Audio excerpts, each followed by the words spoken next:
Hi, welcome to episode 13 of Awaiting Approval. And in true Awaiting Approval podcast style, it's time to be authentic, real, and honest.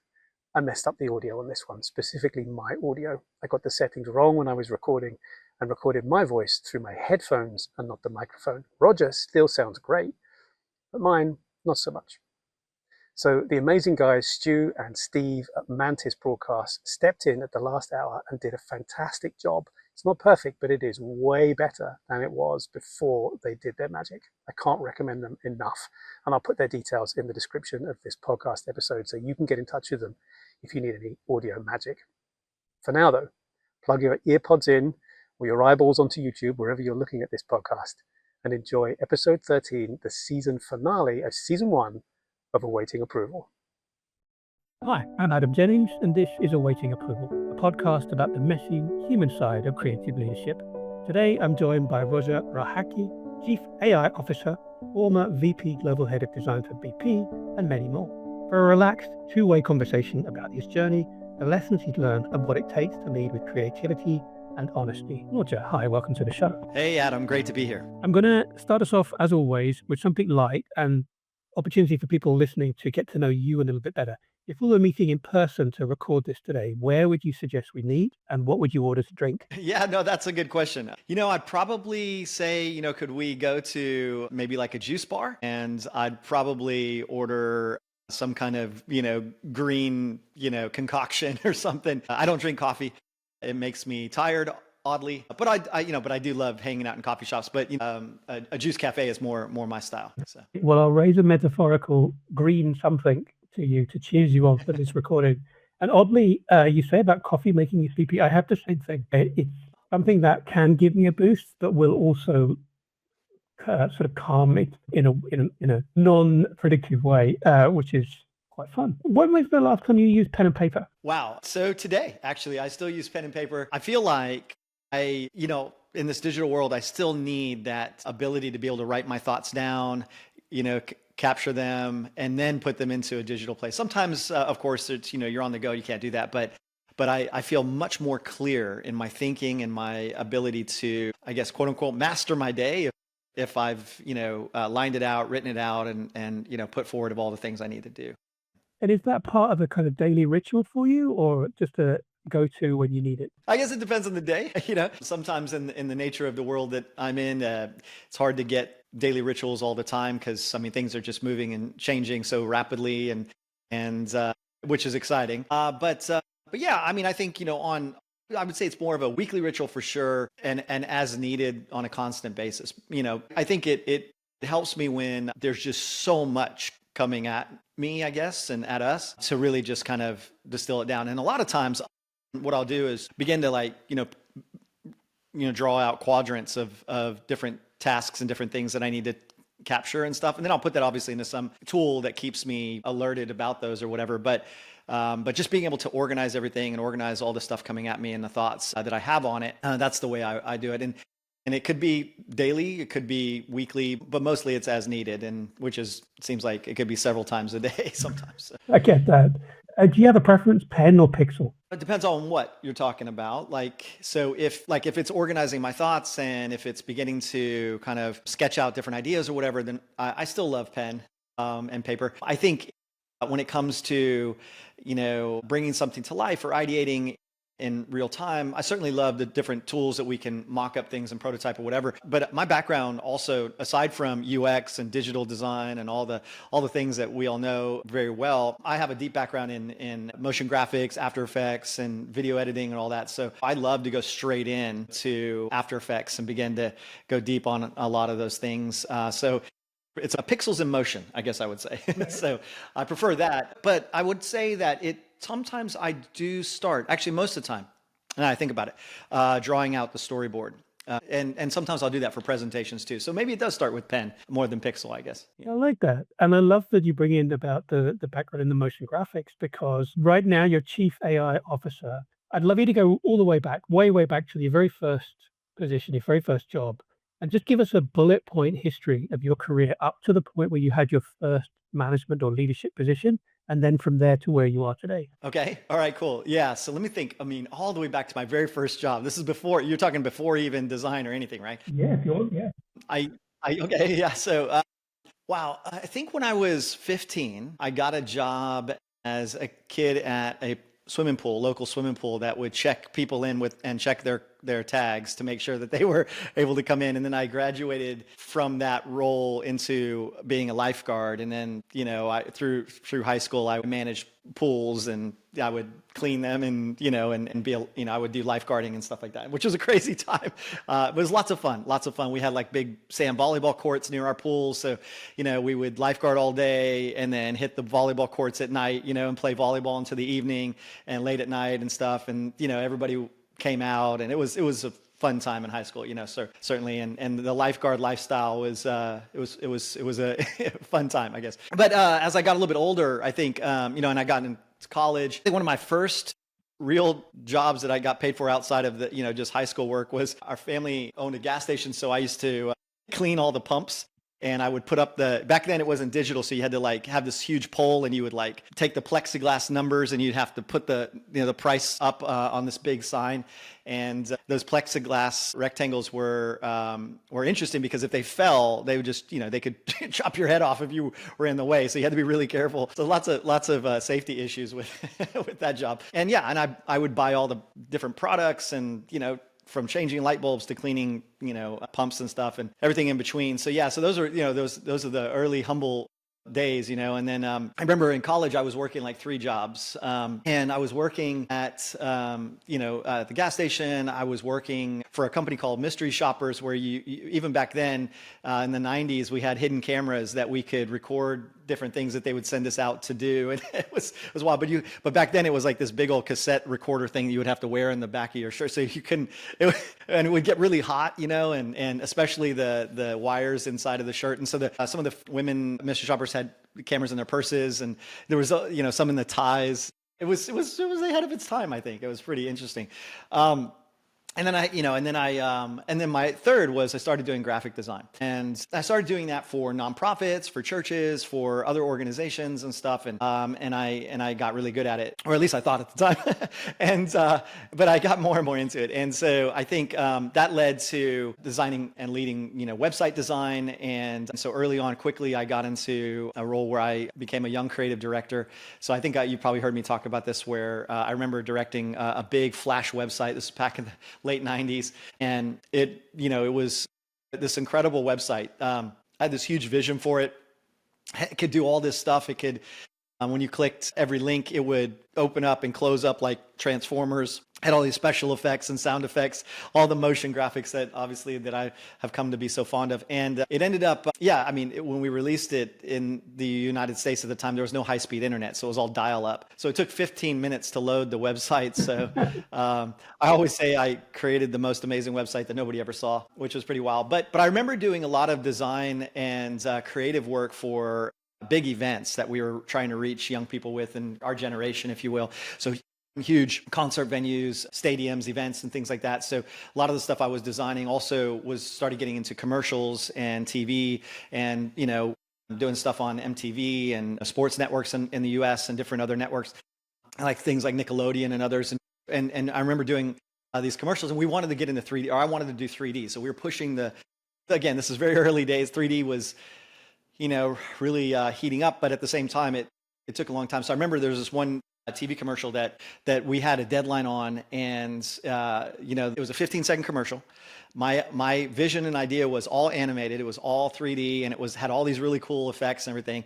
But what I didn't anticipate is that the render time was like 15 hours for like 1 to 2 seconds of that video, because we had all this dust, quote unquote, that was like, or sand that was being kicked up. And back then there was no like, particle engine like you see like in After Effects or something like that. So it was like, and if it was rudimentary, but the render times were crazy. So we missed the deadline. We blew the deadline. I failed on that. It was like several days, and we were like, oh my God, it's like still rendering like 15 hours. So finally we got it there, and we figured out how to get it on air, and it was awesome, I think, at least to me, but it was late, and so it was, but again, ahead of the time, right? I think is kind of the theme that I started experiencing in my career early on, is that, I had these really big ideas, but it was just a little bit, early, right? I had wrote a film around that time or shortly after, where I had got really excited, and I figured out how to get it produced and made the movie, and it was such an incredible time. I ended up winning an International Film Award for it as the top award, and it changed the course of my life, definitely. But it was still not what I wanted it to be, right? It was still like the kind of the George Lucas level of effects and all that. I couldn't afford it. I couldn't do it, but we came close with some stuff. But so it achieved something that blew me away, that I actually won something from it, which I didn't necessarily set out to do. That just happened.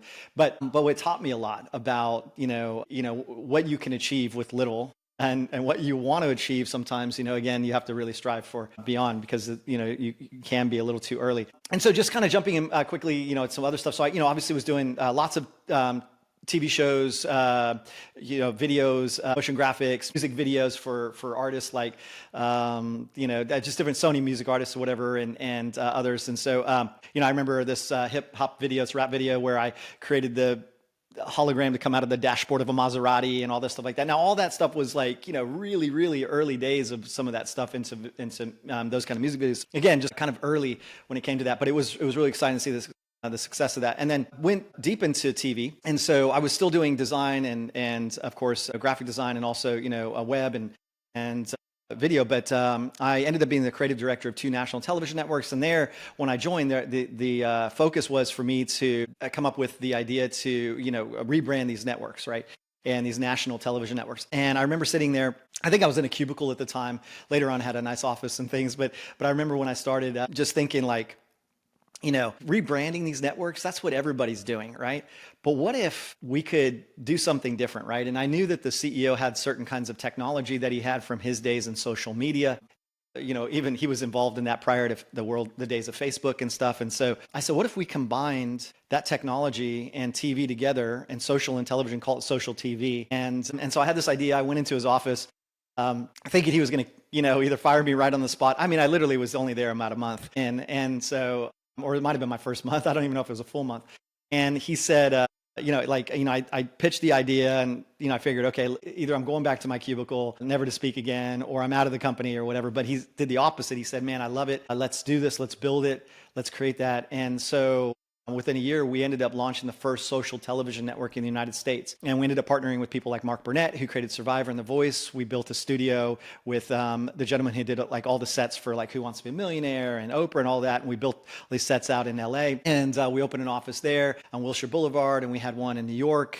And then we opened one in Dubai, because we started working with all sorts of kind of television companies and organizations and stuff. It was pretty wild. And we worked with everybody from Verizon to T-Mobile to, the World Cup to different celebrities, everything from MTV to ZTV in India to organizations like Twitter and others. And I remember some of the designs that we did, I guess, ended up going into the app called Vine, which was quite interesting, being there at the beginning of that. But that was an incredible time, that startup, and it had like, everybody was eyeballing it, and lots of press and lots of excitement, and it was life-changing as well. But then then it kind of, in perfect form fashion, the company kind of fell apart with their own different dealings or whatever, and so I moved on. But I think we were a little too early, and I think that was the thing. I mean, we were trying to create TikTok and television before TikTok and all this stuff was really here yet fully, right? And so again, a little too early, But maybe just to round out, Adam, just just the rest of it was. And sorry for the long, story here. But yeah, no. So I left that company and went deeper into the social network world and designing and leading teams. I was at that time, I was a VP of creative and creative director now. So which I had done creative direction before, but now it was at a higher level and with more people and had teams. And I was directing all sorts kind of different initiatives. And so the social networking world, kind of combining that with the way that celebrities and organizations needed to reach their audiences, was getting hampered by the algorithms, right? And they were throttling the organic reach that you could get on those social platforms to like 2%, right? Your posts maybe aren't really getting through. So we started realizing that if we work directly with this celebrity themselves, they could actually have a platform where they could have 90 to 100% reach or penetration because they had direct notifications that could go directly to their audience or whatever. So so early mock-ups and stuff. Some of it made it out, some of it didn't. Was like stuff for Taylor Swift, Swiftie Network, the Kardashian Club with 2Ks, stuff for Drake, 50 Cent. All sorts kind of different organizations from nonprofits to companies and stuff. And like I said, some of it made it out, some of it didn't. But some of the cool stuff that we did for the World Cup was really interesting, and then others. But I think when that kind of was going, there was still this itch and desire for me to get deeper and deeper into UX stuff that I learned way back. Remember with that Flash website, I realized if you can't design something if you design something that people can't use, then it's not a worthy product no matter what, or a creative endeavor. So I started focusing more and more and getting deeper into UX. I went and led design at different places and got deeper into e-commerce, but also led design for a company that had multiple brands. I think they had 45 different brands. They're an M&A company. They had acquired all these brands. They were backed by people who backed Zenefits and HelloFresh and Alibaba and Twitter and all these companies. And so I oversaw design across all those brands. And so just trying to find cohesion and consistency, especially in a SaaS software play, as well as mobile. And it was B2B, B2C, and B2B2C, which was very interesting as well. Yeah, so transition from that into leading design at larger organizations and also on the agency side as well, and was leading design at Motorola. And I had also won an award for the Oracle CX Innovation Award, Global Innovation Award. It was 2018, I believe, that I had focused on this concept of augmented intelligence, which was using all this technology that Oracle had along with AI, actually to help kids with autism, but also businesses as well. My oldest son, he's autistic, so he, kind of puts all these cool things on my shelf to, communicate with me in different ways, which is really special. And so I wanted to see if we could leverage Oracle's technology for that and with them. And so, anyway, it led to that award and some other really cool things. And so while I was leading design also there at Motorola, seconded into that company, I got a notification on LinkedIn from BP. And they wanted to talk to me about a role that they had. So I kind of almost didn't really pay attention to it at first. And then I was like, wait a minute, let me just, look and see what this is about. So I ended up talking with them, and it seemed pretty interesting what they were saying. Cause I said, well, what do you need someone like me for, what the design world? And they said, well, we're going through a massive digital transformation, and we've got robots going through pipes and underwater, and fleets of drones and AI and XR and MR and VR. And we got all this technology, right? And robotic dogs and, all these apps and things, all this digital stuff that we're trying to transform to, and we need help. And so I was like, well, how are you putting humans at the center of all that technology? They said, hey, we don't really have a good answer for that. We need help there. And we don't know what we don't know. I joined as the first design leader in their company as it relates to digital and UX. Oddly, also was the first design person as it related to all that, because I was the first permanent and badged and titled person in the company. They had other people in the company that were trying to do that, and they were great, but they didn't have the title or the empowerment or whatever. And then they had hundreds of third parties that were there doing designers that were doing design. So I had to kind of clean all that up and then set up the whole practice. And I'll pause there because we can talk about that more of like what that looked like there. But yeah, that role, I got a chance to do a lot of design and AI, which kind of built from what I started in 2018, and then brought me to this role now as the Chief AI Officer of Chai. But yeah, but I think if you want to double click into BP, I can talk a little bit more about that as well. Absolutely. I'd love to kind of circle back to that, but I don't want to let this sort of wealth of experience pass without kind of dipping back into some of the things you mentioned, from those early days working at the pool and at your family garage and things like that. Like what lessons, what things did you learn from those jobs that have stayed with you all the way through your career? Oh man, yeah. So I learned that so in the lifeguarding business, if you're just a kid starting out or whatever, I learned that they don't really need to polish and clean every bit of chrome in the entire pool, but that's the job they're going to make you do. And so I thought it was an important thing, but no, it was just like, hey, let's give it to that guy. So there was all these things like, the first jobs that I had were like, all right, let's get ready. Are you ready? I'm like, yes. Okay. We need you to, here's a plunger. Here's some gloves. There's an issue in the bathroom. And I'm like, what? So these are the first tasks.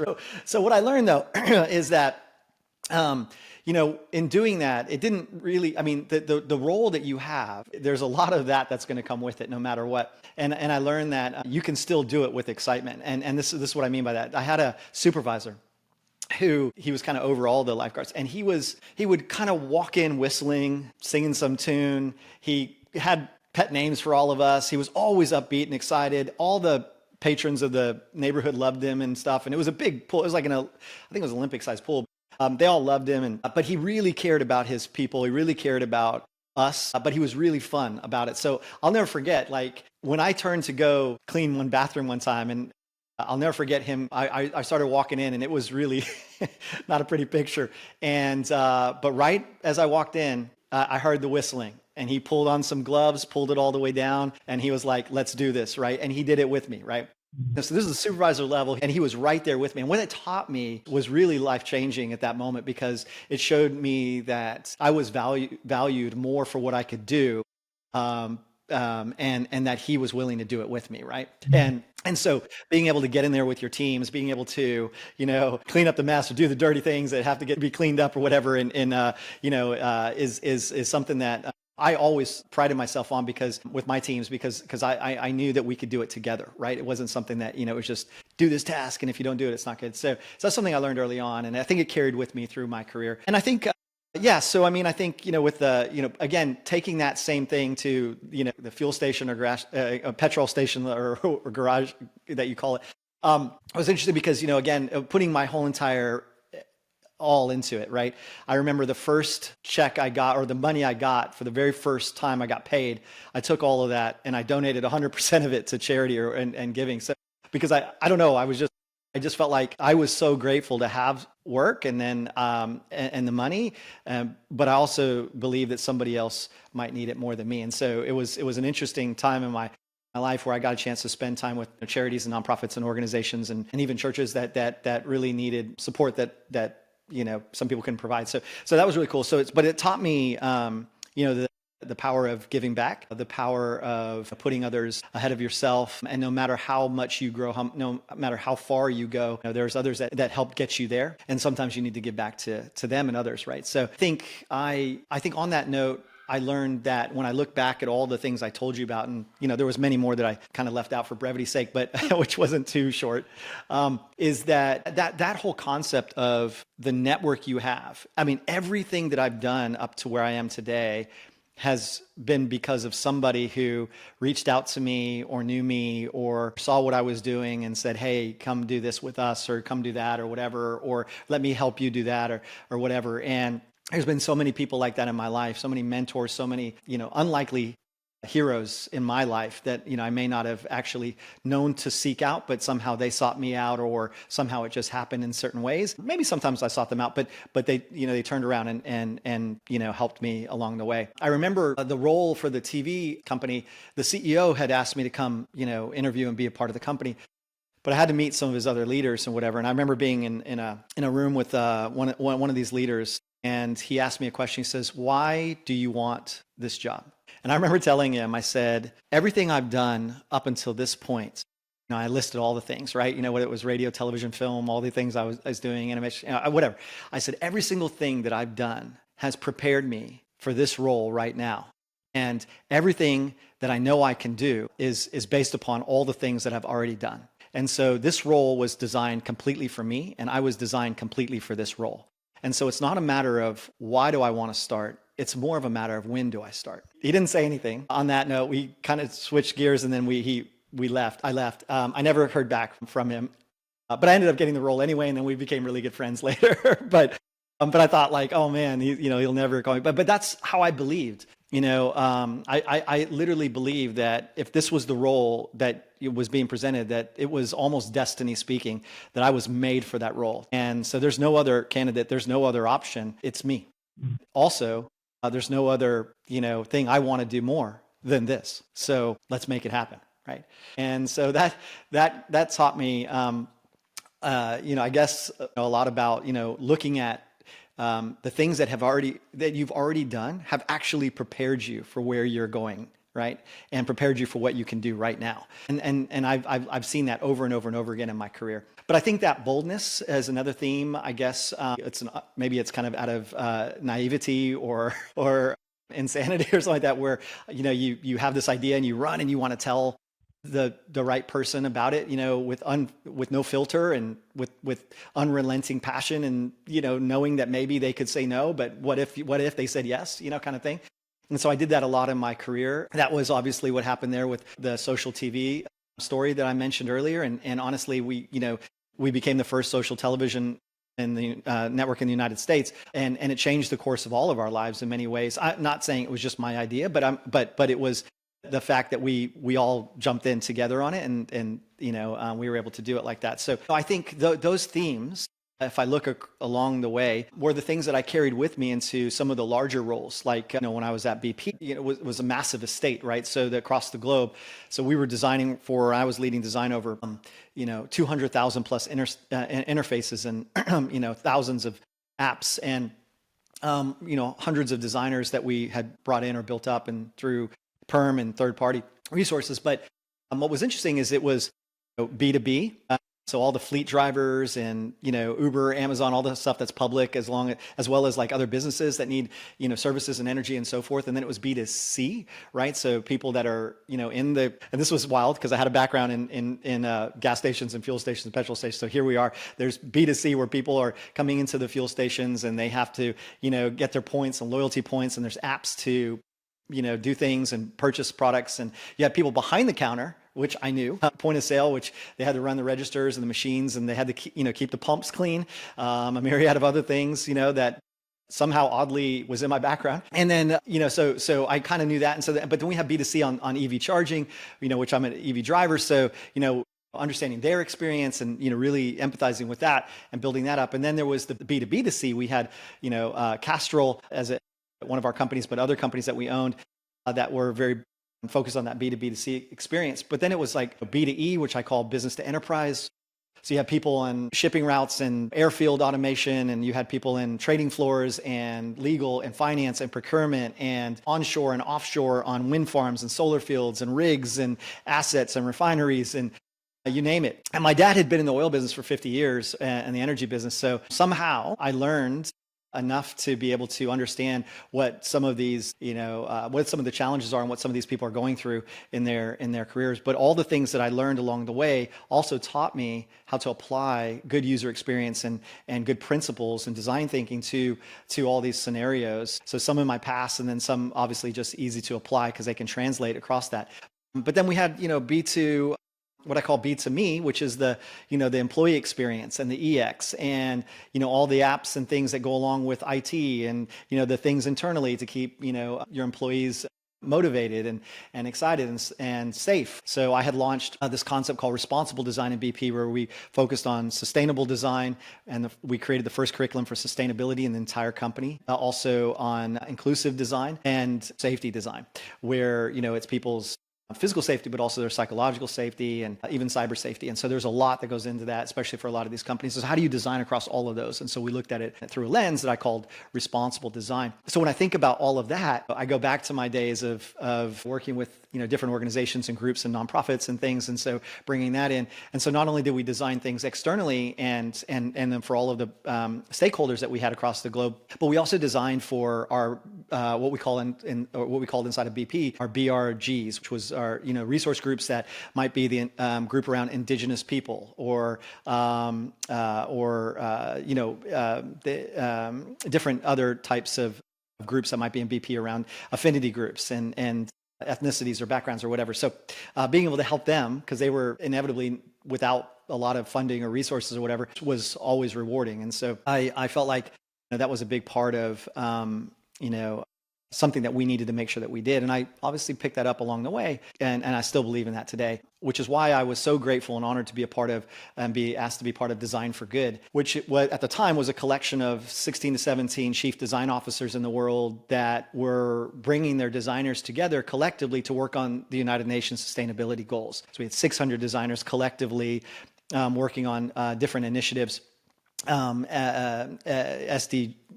for the UN, or that the UN had put out, and it was really, really incredible. You have Maura Puccini from Pepsi, and now Samsung. People from Nestle and Logitech and Microsoft, and you name it, and all of them just not worried about any title, not worried about any IP. Even we all gave up that right. We just came together. I think even Andy from Lloyd's, and we just came together to say, hey, how do we make a difference with the teams that we have and the resources we have and the design abilities that we have? So it was really special. Hi. If what you're hearing is resonating with you where you are in your leadership journey right now, stay tuned until the end. I'll share details on how you can work directly with me to level up your creative leadership. Fantastic. The weave of those sort of early lessons through everything that you've done and the callbacks to those really emotive human considerations, from your supervisor putting those gloves on to getting stuck in with you to that drive, that compassion to find a way to help others who haven't got the same opportunities or leverage or whatever it may be that you had and that the organization that you had, through to figuring out, the sustainability challenge and how to harness that design, that collective design thinking for good, for the betterment of others. It would be remiss of me to ask, and I'm always interested, with that in mind, when you first got that message from BP, and I understand, with the family tied to energy and all other things like that, but what was your consideration when you got that? What was your thinking when you first heard BP calling? Yeah, it was interesting, right? Because it was at a time when I was in multiple conversations, multiple offers in different places, different companies, right? So it definitely wasn't one that I was thinking about. There were others that I thought might, at the time, be more in my wheelhouse or better, or they understood design a little bit differently. But there was certainly an element where I did go to my dad, my father, and I was like, hey, what do you think about this, right? And it was quite interesting, his responses, because he really helped me understand how big and how impactful this was. And I remember, so my father's from India, but my mom is from Mexico, and we have family in Latin America and South America, and her family comes from Spain originally. So I remember talking to one of my cousins and down in South America, and she said, BP built my village, my whole entire town, and it was moments like that. And I knew already a little bit of this through my dad and stuff. But a lot of these companies like that had really set up the world, and they had an opportunity. We had an opportunity, or I had an opportunity, to be able to help further that, but also continue to be a beacon on the inside to champion for humans, the user, and ultimately what we focused on around our planet. When we created sustainable design, putting people and planet on equal footing, and trying to reimagine energy for people and planet. And so I think, so I think when I first got that email, I don't think all of that hit me at once. It took me a little bit, but as I got into deeper conversations with them, and I began to see the potential and what they began to show me what the opportunity could be, it was pretty cool. So I was in the what you call the extended leadership team of the CEO. So those positions are I guess quite high in these companies and stuff. And so he had more history in a company with companies like this. And in the engineering world, he had told me something. He said, "Look, I always had wanted my whole career to work at BP. I did work with them, traveled around the globe. We lived in Norway, and he was working with BP, lived in Colombia, and all these things, but through third parties and other ways, right?" And so he was so touched and so proud that I was working there, and he had never been able to work at the company that he really valued so highly. But then he told me, he said, I never really had met anybody VP or above, and none of my friends had ever made it to that level. Here, his son, who never really, was in the same world, now is in this position. And it just melted my heart, right? And I remember coming to him and just being so just in awe that he would have those thoughts and how proud he was of me more than ever before. And so I remember when I was talking with BP, I said, "Hey, listen, no, thank you for the position, the offer, and all this, but but I also want to thank you for giving me a chance to make my dad proud. And it was really, it was really special. And so the time I was there at BP was almost 5 years. It was just an incredible time for me, but a really incredible time for my dad, because it was really special. And I almost think that if there's something bigger than ourselves orchestrating our lives, sometimes maybe, if you look at those things, that had to be orchestrated for that moment right there, for him, more than me.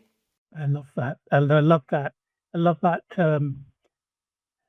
that sort of spiritual thread that ties those two lives, those two experiences, those two careers together in such a meaningful way.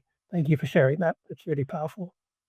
I remember when you and I first spoke, it was quite a few years ago, and it was on a call, and you were describing that enormous scale of the effort that you were going into there, and the sheer number of interfaces and systems and all sorts of manner of collections of assets, put it that way, that needed to be considered in any one project.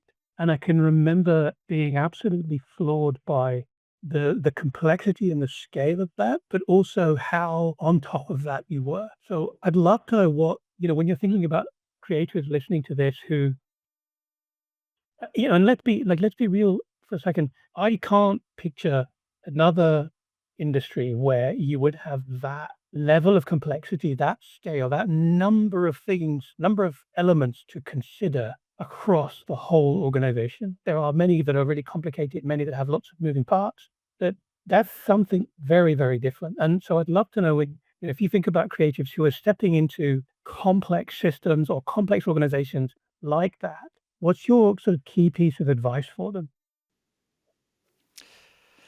Yeah, that's a really good question, right? And it's interesting to look back now, right? But when you're in it, it, you're just in it, right? So you're just kind of thinking of it differently. But now when I look back, you're right. The scale was insane, and somehow we still found time to do all of these other initiatives. I remember launching the first metaverse in BP. If that's still a thing, I don't know. But also, all these AI initiatives with Harvard and MIT and all these different things. So there was this real excitement that we had around the innovation that we could bring just beyond just an interface.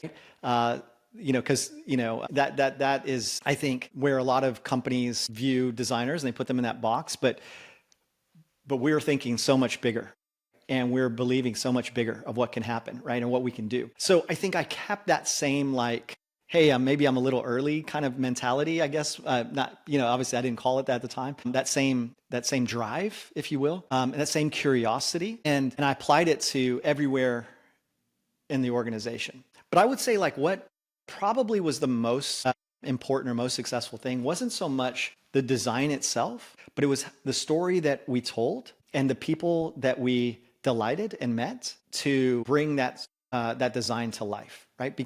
So I talked a lot to our team about what I call Stake X, which is the stakeholder experience. In the same kind of passion and rigor and research that we do for our customers, and the designs that we create for our customers, and the passion and the delight that we want to give our customers, is literally the same intensity and energy that you need to have with your stakeholders. And the presentation externally needs to match the presentation internally, and vice versa, right? So if you're, if you're putting all this effort out here externally, but you haven't put very little effort internally, they are the gatekeepers of your designs, on our creativity, right? And their creativity together, right? Collectively. So so if they are delighted, if they are experiencing the story and the potential and the opportunity, the power, or whatever it could be that we're creating for these users or customers, then we're in this together, and they're most likely to greenlight these projects and stuff. But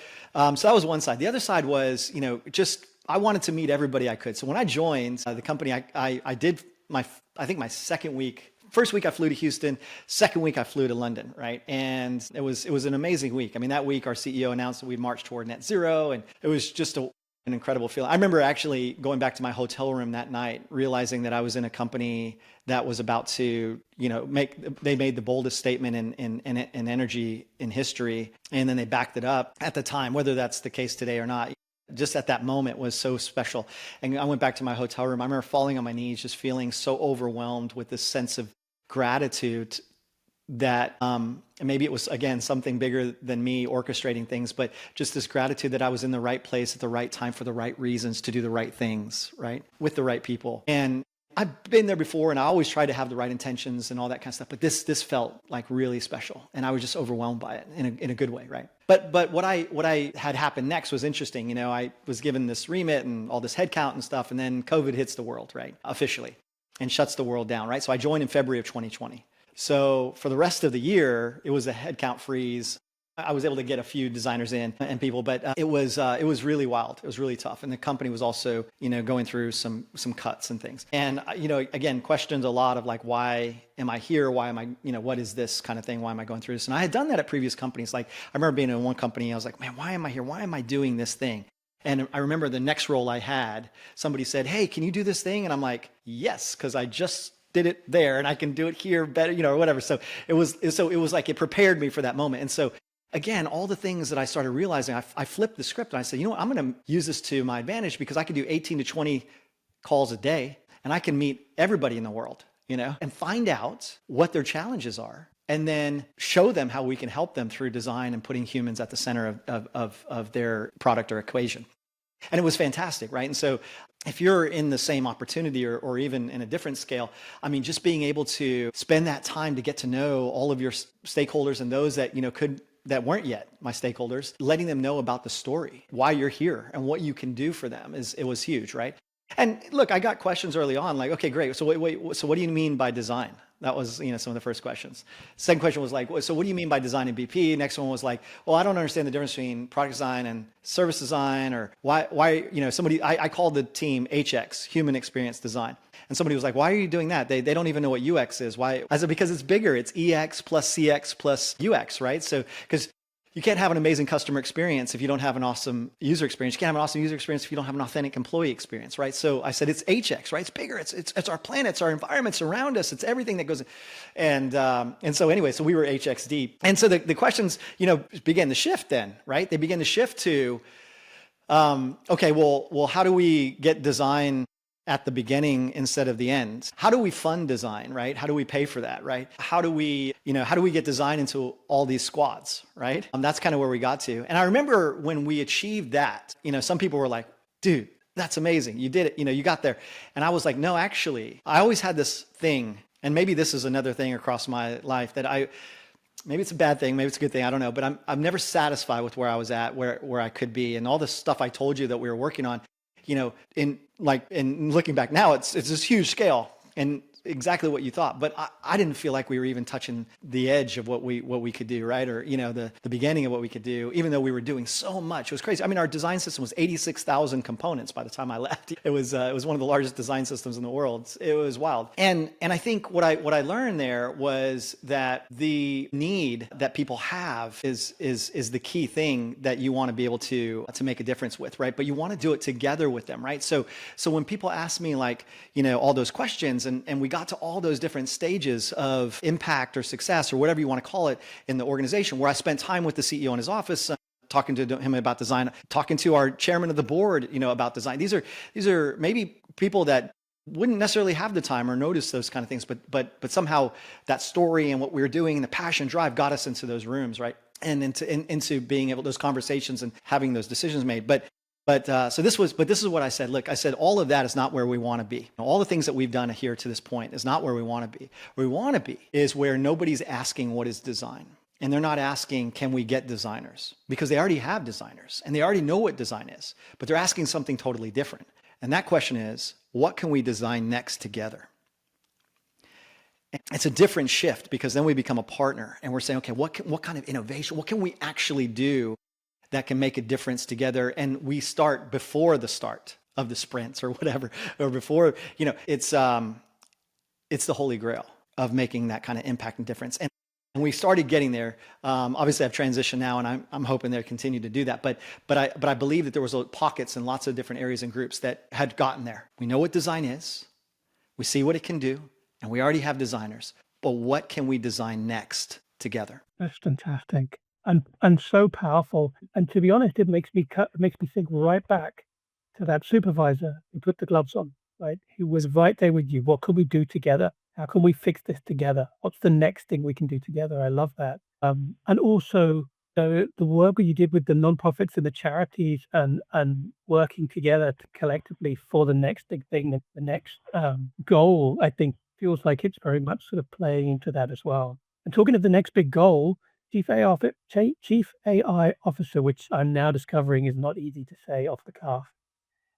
Like where I would love to know, with that position in mind, clearly tech is having a huge impact, and the rapid change and the things that are being unlocked through AI and through other technological advances are having both negative and positive impacts across many industries, the creative industry especially. So what advice would you give for those coming into the industry, but also crucially, those that have been in the industry for a while, but have been out of work for a while? What's your sort of go-to advice for them in that position? Yeah, I mean, it's not an easy question to answer, and I think we're all trying to still figure that out. And so I wouldn't, ever believe that I would be the right person to give the right answer, but I can give you maybe my perspective if that's enough, because I think everybody's situation is different, and people are going through some real things right now, and it's not easy. And I know what that feels like, but I also know that there's something on the inside of every one of us and everyone that's maybe watching this, every person, whether they've designed or not, there's spark of passion and creativity that really can drive to the next thing, and that's what really makes us human. I remember doing a lot of research on that back prior, I think, to 2018 or whatever, on what makes us human. I kind of saw this thing coming that I kind of saw it more as robots, but I kind of saw this thing coming where we might have to define what actually is human, what makes us human. And lots of debate on this, and there's probably a lot more things than I'm going to give you. But the things I found early on, just with my research and science and stuff, I found that there were four main C's. We're first and foremost cultural. We have this connection and we're tethered to our community, our network, our educational system, our family system, the arts, the music, spirituality, whatever it might be. The second is that we are very curious, right? Humans are innately in wonder of what's, out there. And that's what drove me a lot into what could be, right? What's the, like, I'm curious to know, like, how we can actually make that better and change it, right? And that drive. And then we're creative, right? Gifted at being able to create life, but also create, all the things that we see out there in life. And of course, we're compassionate, right? So that empathy is still a really big part of things, right? And I think when I think about, the most important things that people need to be thinking about out there in the age of AI is that aspect of what really is core to being human, because the world's still going to need that more than ever. And so I remember when I was at BP, I had launched an initiative that we were working together with MIT on. I'm trying to figure out how AI robots and AI, I guess we started calling them agents. It's funny that I guess that's become like quite the term these days, but agents and humans would work together, right? And what that would look like. It was interesting to see the thinking that MIT had, as well as I had, that we were bringing together. And this is 2023, 2022, somewhere in there, where we were really getting deep into this. And now where we are today with some of this is quite interesting. And the work that we had done with Harvard, which was quite interesting in 2023, and a group called Fantasy, which was around the focus on creating digital twins of our customers, which we called synthetic humans, was again a precursor to a lot of the things that are happening today, at least in my life. And it kind of led me to this role. But the reason why I leaned into this role, and I was excited about this role when the offer came, was that I could combine all the things that I had done in my past and all the things that had brought me to this moment right here. And everything that I had done has prepared me for this role. And this role was meant for me, and I was meant for this role. And what I mean by that is that all these things that I had, done with technology and design and innovation and lots of mistakes and failures along the way, and then trial and error, and then some of the things that we were able to do successfully, including the scale at BP, really prepared me for the understanding of all of it is needed with AI, the combination of that. As a matter of fact, when I look at our community of creatives and designers and design leaders and researchers and all those that are out there that are doing this, the very skills, capabilities, and talents of that community are the very things that we need right now more than ever for design and the future of AI. So the way I kind of see that is those people, right, in our community, all of us know our users and our humans deeply. We understand their pain points, we understand their problems, their challenges, their needs. And if we don't, we're going to go research it and find it out, right? And we're going to center in on those use cases that are really going to be valuable to humans, not just to a company need or a technology rollout. And AI's success is really predicated upon building it around human need and what it's trying to solve for us. And so one of the things I've been talking about, Adam, is that the UX of today is needed for the AI of tomorrow. And those people and those skills are the exact people and the exact skills that companies should be tapping into and leveraging for the future of AI in their company and their business. And so at our company, at Shy, we talk about what we call human-centered AI, which is truly putting the human and the human need as the main precipice for the problem that we work around, and then leveraging AI and other tech and tools to be able to solve that problem with humans, for humans, building it in a way that still keeps us human, right? And I think at the end of the day, when I look at a company even like Chai that has a rich history in, of course, engineering and development and tech, but deep in behavioral science and psychology and anthropology and design and good practices around design thinking and UX, all of that is the ultimate combination tied together that really can take AI to that next level in a company or make it more meaningful in a company. And that's why I'm so excited about this role and being a part of that and being able to look at my past now, I guess, on this call with you to see that every single one of those things had really prepared me for this moment, but also is something that I can leverage for this role as well, and wherever that takes me in the future. The fantastic sort of visual image that's coming to my head when you say about everything that's happened so far has prepared you for the next challenge, the next step, the next chapter. When you think back of those stepping stones, is there a place that you would go back to you then, but knowing what you know now? And if there is, what would you say to yourself? Wow. Yeah, it's probably so many. I think, if I was being real, as much as we had success and there was so many innovations that I got to be a part of, or innovative things, there was a lot of frustration of not being able to see it hit the world stage as much as I wanted it to be, even though we did hit the world stage at times. And I think, going back and, talking to myself, maybe wiping some of those tears, whether they were, just in my head or really on my cheeks, I think I would say, hey, look, just get ready, because this is the thing that's needed for the next thing that you're going to do, and it's meaningful, it's important, and it may not be to the world, but it'll be for you. And also what you don't realize is that look what it does for the world later, and you didn't even know that it was going to do that because you didn't see it. Right? You don't always see the result of it.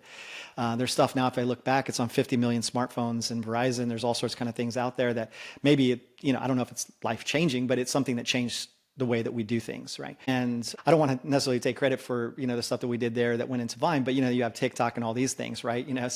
So when you think about those kind of things, when you look back, if I could go back to myself and say, hey, without the proverbial Back to the Future almanac, and say, hey, this is what you should bet on, and this is what you should do. In 1955, right there with Doc Brown. But if I can't say that, what I would say is like, hey, exactly the thing I was mentioning earlier, where, not only are the things you're working on important for your future, but one day you'll see what it's done for others as well, especially the things you're doing in nonprofits and organizations. So I guess, like my mom always told me, chin up, and, she always taught me to dream big, believe big, right? Live every day like it's your last. I used to interpret that differently when I was younger, but now I see what she meant.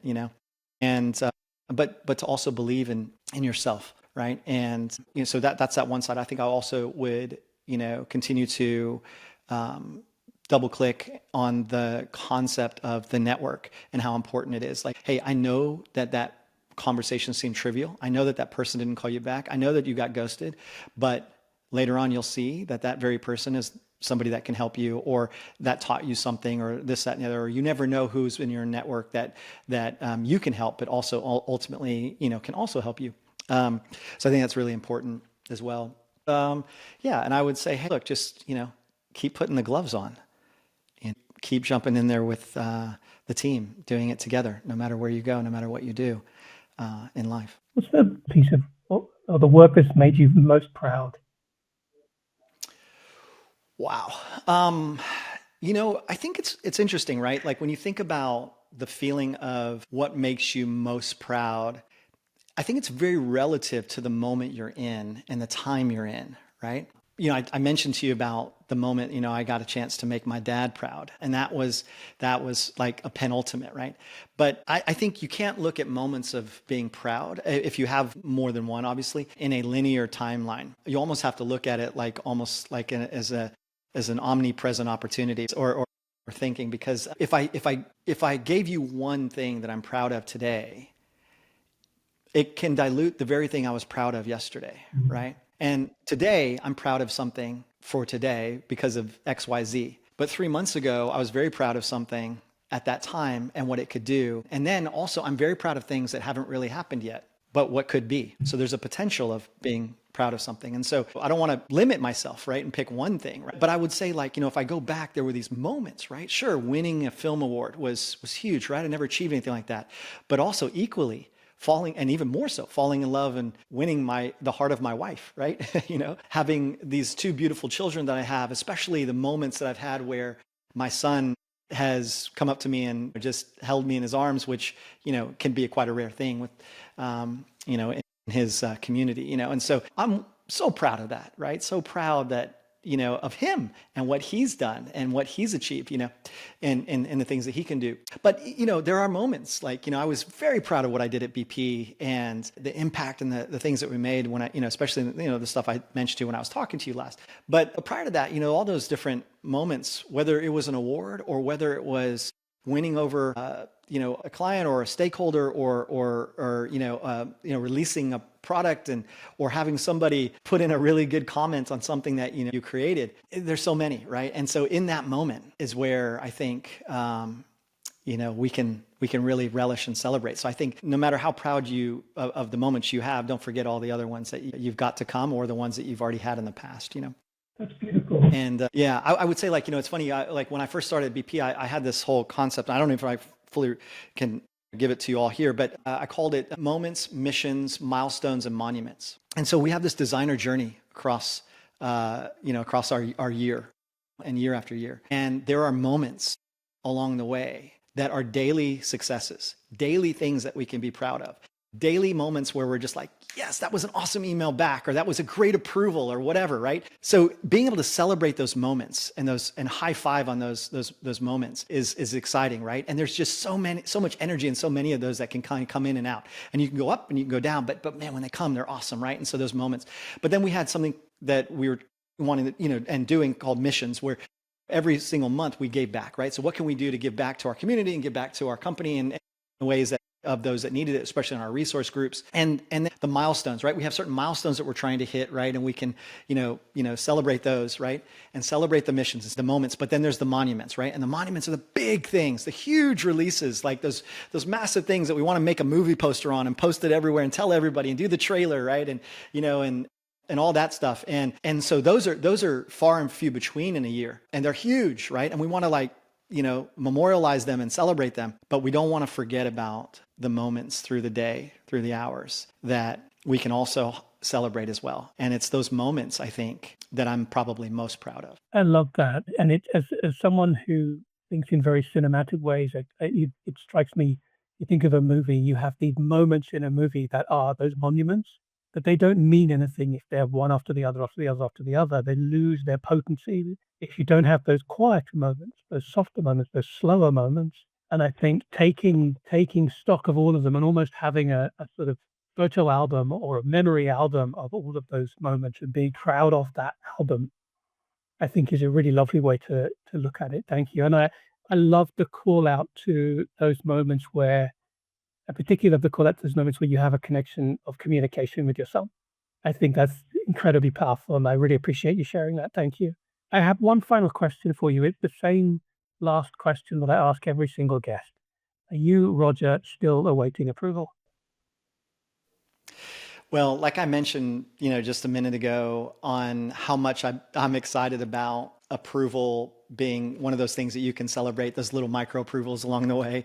I do get excited about and believe that there's more approvals to come in our life, of all sorts kind of things. I think if I was to look back and tell my former self something, I would say, hey, you're already approved of, you're already loved, you're already cared for, you're already something special. Right? I always struggled with believing that about myself, and even to this day, probably still do. And so I probably still look to seek, as a human, approval of others, approval of not just stakeholders, but people in general, and I think in our society, we've kind of almost engineered an approval culture where not only in work do we get the thumbs up, whether it's a green light or not or something, but we also do it in social, right? You get likes, you get comments, you get whatever. So if it's not getting likes, or if it's not getting something, it can be very, damaging to people's psyche or whatever.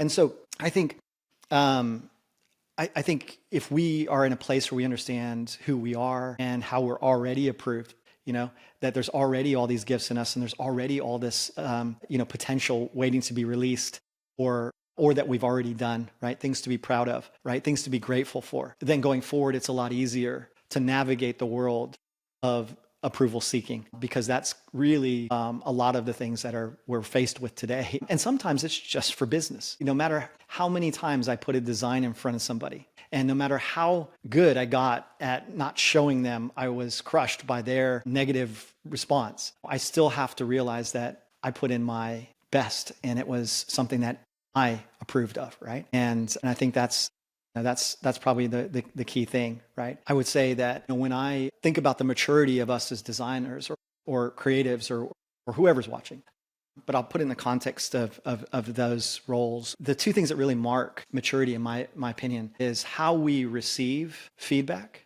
and what we do with it, or approval or disapproval or whatever, and then how we give feedback and what that kind of approval or disapproval is, or whatever it might be, right? So there's a manager did years ago in my life of the qualities that I want to represent today on how to give good feedback, and how to put my arm on somebody's, around somebody's, virtual shoulder and say, hey, listen, it's okay. Let's do this. And we're going to, why, I don't know why, this is what it's supposed to be, but here's what it could be, right? Or whatever. And I haven't always done that well. As a matter of fact, I've failed at that many times, in my career, of giving good feedback and doing it in a way that uplifts, but also is clear, right? And brings change, and at the same time brings excitement for when it is something that is perfect, or close to that. But the other side is receiving that feedback. And, there were times when, of course, fight or flight, right? I wanted to run when I got the wrong feedback, or I wanted to, kind of prove why it was the right thing or whatever. And I did those things. I tried and I did. And sometimes I was successful in that, but it never felt right. Right. And being able to, and again, I don't know if I've done this right all the time, or a lot of the times, but being able to take that feedback and know you can learn from it, and know you can do something with it, and realizing it's not about you, but it's about this, and that this can change, and you can take it to that next level, and you can get pushed to do more, or take it to a higher place, is something that we have to lean into. So again, what you do with feedback and how you receive it, and the way you give feedback, are really the marks of how mature you are as a leader or in your craft, I believe, going forward. But it doesn't change either way who you are internally and inside. And so you have to overcome the things that give you those external responses, and why you do that, by believing that you're already approved inside. And what a perfect way to end. Thank you so much, Roger. This is your moment. How can people get in touch with you? How can they keep up to date with what you're doing? Where can they find you online? No, I love that, Adam. Thank you so much for having me and going deep and talking about this. And I hope I can, I hope it inspires others, and hope I can help others in any way. And if they want to reach out, or anybody wants to reach out, if they have, thoughts on this or questions, or they might need some help themselves or whatever, or just want to connect, they can go to my LinkedIn. They can go to my website. It's rogerrohatgi.com. But either way, feel free to reach out. I'd love to continue the conversation. Fantastic. Roger, thank you so much for joining us. It's been an absolute pleasure, as always. Thanks. Thanks for listening to Awaiting Approval. If you're a creative leader or stepping into a leadership position and want support that's honest, practical and tailored to you. I'd love for you to come and join my Supercharged Creative Leaders program. It's a 4-week course built around 8 pre-recorded modules, 4 live sessions with me and the rest of your cohort, a private Slack space for you to ask questions and go deeper together, plus ongoing access to my alumni community once you complete the course. Each cohort is capped at just 6 people, so you'll always get personal attention, real feedback, and space to grow. And if you want to tailor the journey further, you can book extra one-to-one sessions with me, and we can dig deeper into the challenges you're facing right now. I built this program based on everything I wish I'd known when I started leading creative teams. No fluff, no jargon, just the tools, frameworks, conversation, and clarity that will actually move you forward. Spots go quickly, so if this sounds like the right fit for you, go to growwithadamjennings.com to book your place on the next cohort. Previous attendees have gone on to win major pitches, land new roles, get promoted, and step into leadership with more clarity, confidence, and purpose. You can find out more and book your place on the next cohort at growwithadamjennings.com. I can't wait to start working with you. Awaiting Approval is a Cordial Fox production, hosted by Adam Jennings, produced by Adam Jennings and Jasmine Egner.